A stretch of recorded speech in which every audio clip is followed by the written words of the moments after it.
sounds like we're making this up. This is true. Yeah. But it was like, it actually was great because I really was like, oh, you like me. Oh my God. So we met in Mardi Gras. How we've met, but I feel like we can do like the highlight version of it. Sure. Okay. Mardi Gras, New Orleans. I ran into you at the airport. And I was with my friend Jules, who's a mutual friend of ours. You guys invited me to dinner. She invited you to dinner. I came to dinner a little bit late. You guys were already pretty messed up, and I was trying to catch up. Been doing some drinking at Mardi Gras. I was sitting next to our mutual friend Jules. I was sitting across the table. I get a text from Jules during dinner, and the text says, you should hook up with Davey tonight, like something to that extent. And I give an enthusiastic, yeah, I'm down for this. Meanwhile, Jules shows me that text under the table and says, what do you think? And I was like, yeah, I'm down. And she goes, okay, don't tell her I showed you the text. So then Jules and I get up to go to the bathroom, and she's like, you and Dave. And I was like, I mean, I'm into it. I don't know if he's interested. And she's like, oh, I showed him your text under the table. He's totally in. So and she goes, don't tell him that I told you that I showed him. So she manipulated the whole situation. But it was great because we both left the restaurant knowing with a that sexy the other one was secret and imbued with the confidence that comes with knowing the other person's already in. So we end up at another bar. She comes up to me with a beer. She says, there is Molly in this beer. I think we should finish this. I think we should share this beer. Having never taken Molly before, I said, of course. And the rest of the night, we were lip-locked. Every photo from that night. We still have we have pictures framed in our house from that night. Of us lip-locked in front of our friends. We apologize. And then we had a crazy weekend in Mardi Gras. We had a great 2 days together. I definitely took your shirt home. I did the classic. Right. This is a real classic trick, right? Where when I did my walk of shame in the morning, I accidentally stole his perfect white t-shirt, and he had to the right amount of holes, reach out to me to worn. Get it back the next day. So sure enough, we met up again the next night. The whole weekend I'd been wearing this silver Mardi Gras Zorro mask, disgustingly. Like I was just wearing it on my head the whole time. I would try to take it from her in a flirty way, but she wouldn't let me have it. But then at the end of the trip, I wrote my phone number on it and I hid it in his bag.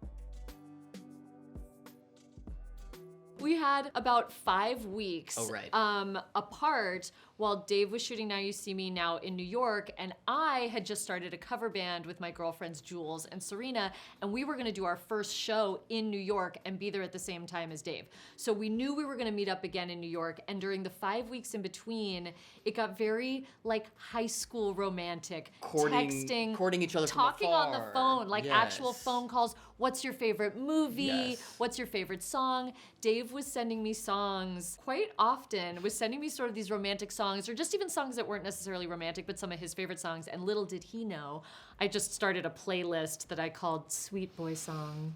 Right. And just had collecting all the songs. Too many details. We cut to New York. You think that's too many details? We cut to New York. I remember... Very important, I got my own hotel room. I flew out a couple days early, got my own room. It was like, who knows? This could still go south. I'm an independent woman. We were very nervous about what it would be like when we were sober together. Yeah. But I remember opening my hotel door to you and immediately feeling great and knowing this was going to be a good time. And on the movie, I had the week off and I had per diem to kind of wine and dine her just around New York. Just spent those few days truly wining and dining me, going to fancy restaurants, tasting menus that like sort of upset our stomachs. Sure. A picnic in Central Park. And so at the end of the New York trip, the movie was then taking me to Paris. And so the morning that she was supposed to leave New York, I had to get up to go to work. And it was sort of like I knew he was going to Paris. We were like, I'll see you when you get back to LA. So when I'm about to go to work, I end up just deciding, New York had gone so well. I was like, I think I'm going to invite her to Paris. So I hid a little note in her shoe. But as I was leaving for work, she was still in bed, and I wanted her to find the note while I was still there, so I kind of like nudged her awake. I was like, I think it's time to go.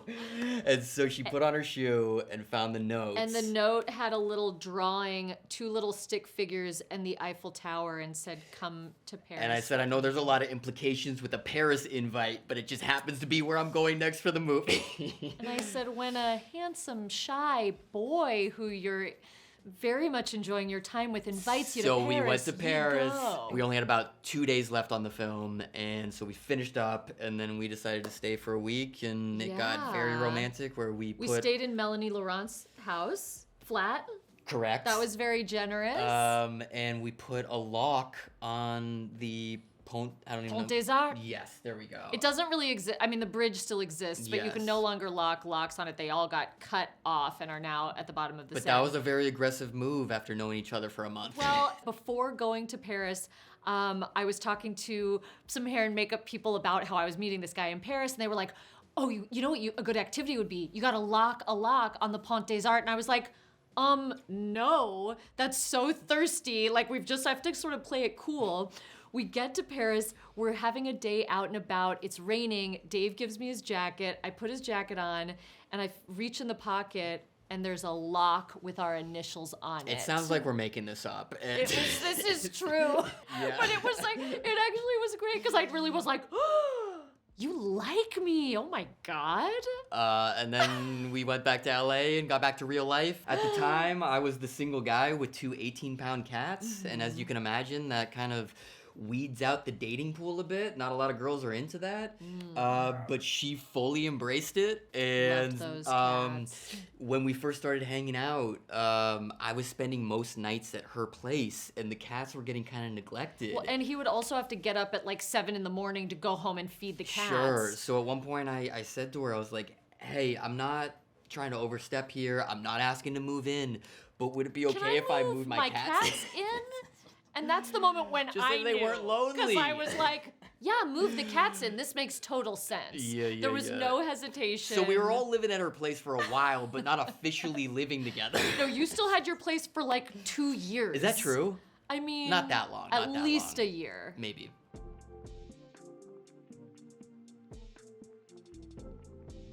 We were going to Big Sur, one of our favorite places on earth, and I was like, this is where I want to propose. And but also we were going there for his birthday, and from there we were going back to Paris, I think. So that was just to say, I did not see it coming at all. I was like, this is Dave's birthday trip. People had implanted a little like, oh, what's gonna happen in Paris? You've been together 3.5 years. And I was like, oh my God, I don't even want to think about that. But I certainly wasn't thinking about it in Big Sur. So I didn't have the ring yet because I knew she wanted to choose one with me.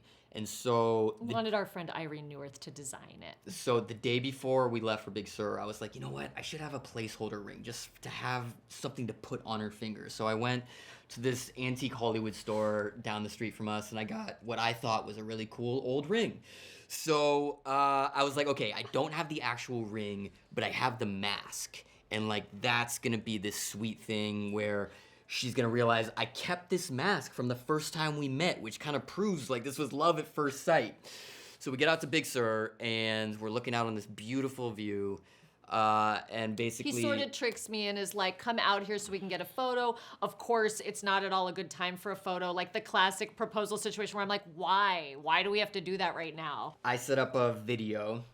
She's looking out at the view. She turns around. I'm on one knee. I'm wearing the mask. I got the antique ring, the placeholder ring.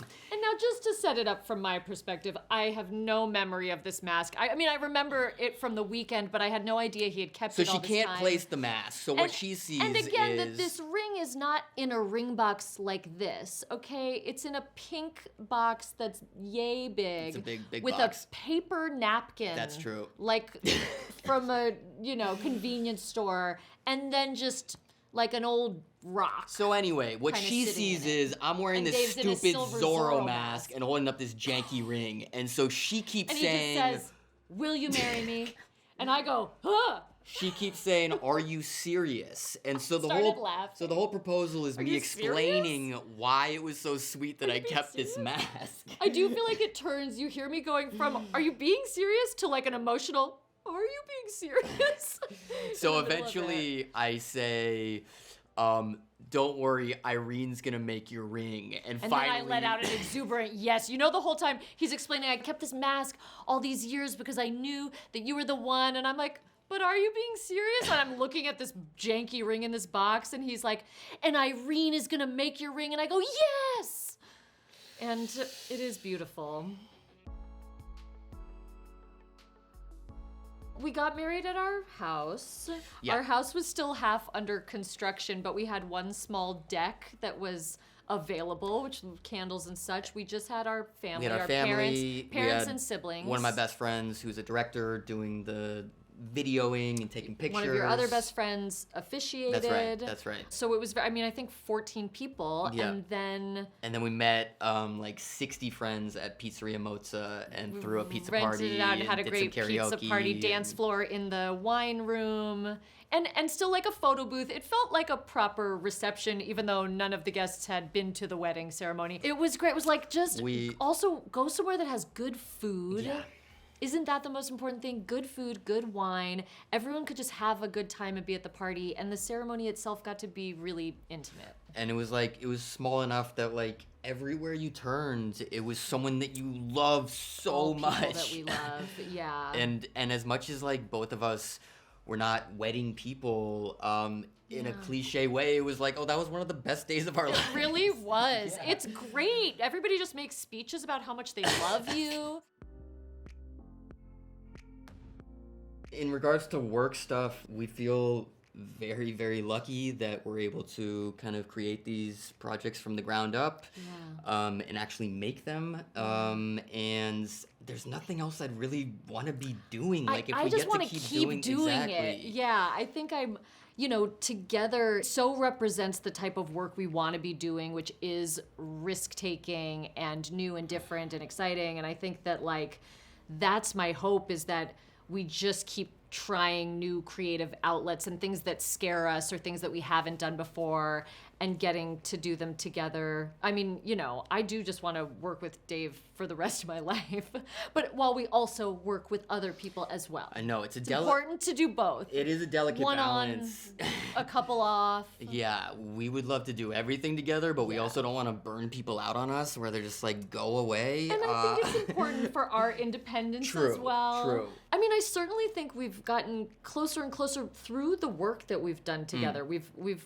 worked on 5 films together now in different capacities, acting together, Dave directing me in 2 films, writing a feature film together, co-producing on this, and really getting the most intensely intimate that we ever have together on screen for this movie. I feel like every time we do a new artistic endeavor together, we learn so much about each other and come closer and fall in love with him in new ways. And part of the reason why we first started working together was really just to spend time together, because our jobs tear us apart a lot of the time. We're apart for months at a time. They take us apart. I don't think they tear us Sometimes apart. tearing. Oh my God.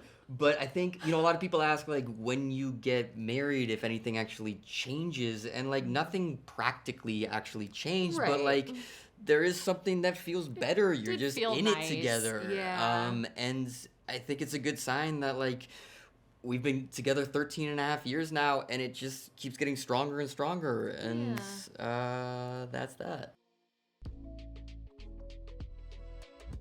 I think Dave inspires me through his actions. Like, Dave wrote his first film, The Rental, with Joe Swanberg, and just like watching him go after that, pursue this new dream, inspired me to co-write Horse Girl with Jeff Baina. Watching you direct has inspired me to want to direct. I just think every new risk that you're taking is incredibly inspiring to me, and I just want to kind of, do it also. She's so loose on set in a way that just allows her to just find these incredible moments that aren't even on the page. And I've gotten better at this over the years, but I'm very hard on myself, and I'm like kind of a perfectionist to a fault. But I think she's inspired me to just kind of let go and have more fun with it. And I think because of that, I think I'm giving, better performances. And so am I. I think something that makes Dave a great partner for me is, I mean, he's such a good person. You're just genuinely such a good person. And I think you've taught me a lot about being a good friend, being a good sister and daughter, and like the way that you interact with other people. You care so much about other people. You take such a true interest in other people's lives. He's a great question asker. I think that has been really nice and changed, you know, me from being a total narcissist to just like mid-level. I just think she brings joy, and it's a nice thing to wake up to every day. We talk a lot these days about, you know, there's a lot of crazy shit happening in the world, and we talk about like, hey, let's just try to like spread good energy and spread joy, and she's very good at that, and she brings me up. This does feel like a weird, it's like we're going head to head and like who can compliment each other the best. I do feel a little uncomfortable. I know. It's getting too intimate now. Yeah. I honestly love the way Dave compliments. Nobody compliments better than Dave. We gotta end this.